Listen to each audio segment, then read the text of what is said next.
দেব শুভশ্রীর জুটি আরেকবার ফিরছে পর্দায় এবং তারা নজর কাড়ছেন নতুন সিনেমা ধূমকেতু দিয়ে। কলকাতার প্রিয়া সিনেমা হলে মুক্তির আগেই এই ছবির অগ্রিম টিকিট বিক্রি নিয়ে তৈরি হয়েছে রেকর্ড, যা টলিউডের শীতল আবহে নতুন প্রাণ সঞ্চার করেছে। 14 আগস্ট মুক্তি পেতে যাওয়া ধূমকেতু এবার দর্শকদের প্রত্যাশার কেন্দ্রে।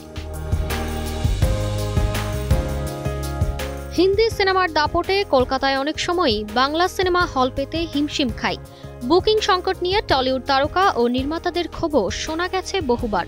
তবে দেব শুভশ্রী জুটির ছবি ধূমকেতু যেন সেই ধারাকে ভেঙে দেওয়ার পথে।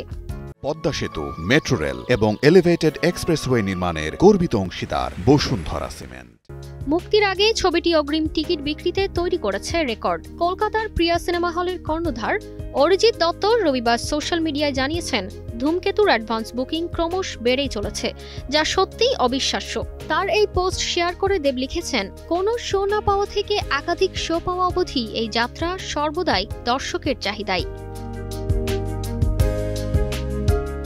প্রযোজক রানা সরকার ও দেব ইতিমধ্যেই জানিয়েছেন, মুক্তির আগে 6,500-এর বেশি টিকিট বিক্রি হয়ে গেছে। কৌশিক গাঙ্গুলি পরিচালিত এই ছবির মাধ্যমে প্রায় 1 দশক পর পর্দায় ফিরছে দেব শুভশ্রী জুটি। পদ্মা সেতু, মেট্রো রেল এবং এলিভেটেড এক্সপ্রেসওয়ে নির্মাণের গর্বিত অংশীদার বসুন্ধরা সিমেন্ট। 14 আগস্ট মুক্তি পেতে যাচ্ছে ধূমকেতু।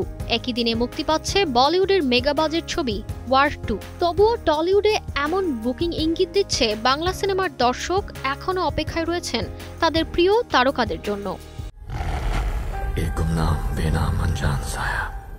তারতিবা ফারুহি, কালের কণ্ঠ।